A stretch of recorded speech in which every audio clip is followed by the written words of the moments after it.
সেই সেবাটি পৌঁছায় নাই, বরঞ্চ মাঝপথে এসে তাদের পকেটে চলে গিয়েছে।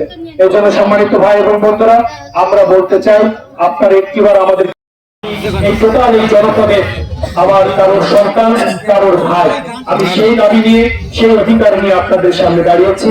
আপনাদেরকে আমি বলছি, আল্লাহ যদি আমাদেরকে সুযোগ দেন, আল্লাহ যদি আমাদেরকে কবুল করেন, আপনারা যদি আমাদের পাশে থাকেন, আপনারা যদি আমাদেরকে নির্বাচিত করেন, তাহলে আজকে যেমনি ভাবে আমি দলমতের ঊর্ধ্বে থেকে আপনাদের সকলের ভাই কিংবা সন্তান হিসেবে কথা বলছি, ভবিষ্যতে একটি কানা করিও আমার কিংবা আমার দলের নেতা কর্মী কারোর পকেটে ঢুকবে না ইনশাআল্লাহ।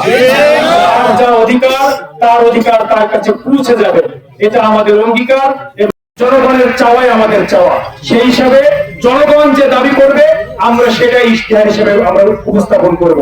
এজন্য একটি অ্যাপস চালু হয়েছে, সেই অ্যাপসের মাধ্যমে জানতে চাওয়া হয়েছে এবং সেটার নাম দেওয়া হয়েছে জনতার ইশতেহার। এই ইশতেহারটি জামাত ইসলামের ইশতেহার হবে না, এই ইশতেহার হবে জনতার ইশতেহার। আমরা জনগণকে সাথে নিয়ে, খেটে খাওয়া মানুষ, ভোটে বুঝের মানুষ, অধিকার বঞ্চিত মানুষ, আমরা সকলকে সাথে নিয়ে আমার দলমত, কোন দলীয়করণ, কোন আত্মীয়করণ, কোন দুর্নীতি, কোন স্বজনপ্রীতি আমাকে স্পর্শ করবে না ইনশাআল্লাহ। কোন খারাপ কাজ, কোন অপরাধ, কোন মাদক, কোন সন্ত্রাস, কোন চাঁদাবাজি, এই জাতীয় কোন পার্সেন্টেজ খোর, এই জাতীয় কোন কাজের সাথে আমাকে পাবেন না ইনশাআল্লাহ। সম্মানিত ভাই এবং বন্ধুগণ, আপনাদেরকে বলতে চাই, এই বাংলাদেশ 54 বছর স্বাধীন হয়েছে। এই স্বাধীনতার পর অসংখ্য দল, এখানে বেশ কয়েকটি দল এখানে তাদের ক্ষমতার পালাবদল করেছে, বিভিন্ন সময় রাষ্ট্রীয় ক্ষমতায় তারা অধিষ্ঠিত হয়েছে। কিন্তু আমরা দেখেছি সরকারের পক্ষ থেকে তাদের সুন্দর সুন্দর নীতি দেওয়া হয়েছে, সরকারের পক্ষ থেকে জনগণের উন্নয়নের জন্য চিন্তা করা হয়েছে, কিন্তু আমরা দেখেছি সেই সমস্ত দলের বন্ধু আখিরাতে গিয়ে আল্লাহর কাছে জবাবদিহিতা করতে হবে। এই অনুভূতি থেকেই বলছি, এই অনুভূতি থেকেই আমরা আমাদের সামনের পথ চলা অব্যাহত রাখবো। আল্লাহর কাছে জবাবদিহিতার অনুভূতি, জনগণের প্রতি দায়বদ্ধতা, এই দায়বদ্ধতা, ভালোবাসা, এইটা নিয়ে আমরা সামনের দিন চলতে চাই।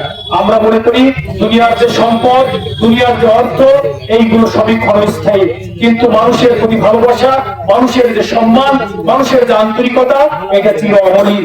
আমরা সেই চির অমলিন ভালোবাসা এবং সম্মান মর্যাদা একে অপরকে দিয়ে এবং নিয়ে বেঁচে থাকতে চাই। সেজন্য সম্মানিত ভাই এবং বাবাজিরা, আসুন আমরা সকলে কাঁধে কাঁধ মিলিয়ে সবাই সবার জায়গা থেকে আওয়াজ তুলি, এই বাংলাদেশকে একটিবার পরিবর্তন করি, একটিবার আমরা জামাত ইসলামের পক্ষে, ইসলামী যে সংগঠনগুলো ঐক্য হয়েছে সেই সংগঠনের পক্ষে আমাদের মতামত ব্যক্ত করে জনগণকে দেশের মালিক হিসেবে দেশকে আমরা বুঝে নিই। আপনারা দেখেছেন আমাদের আমিরে জামাত, আমরা সব এ যাবৎ দেখে এসে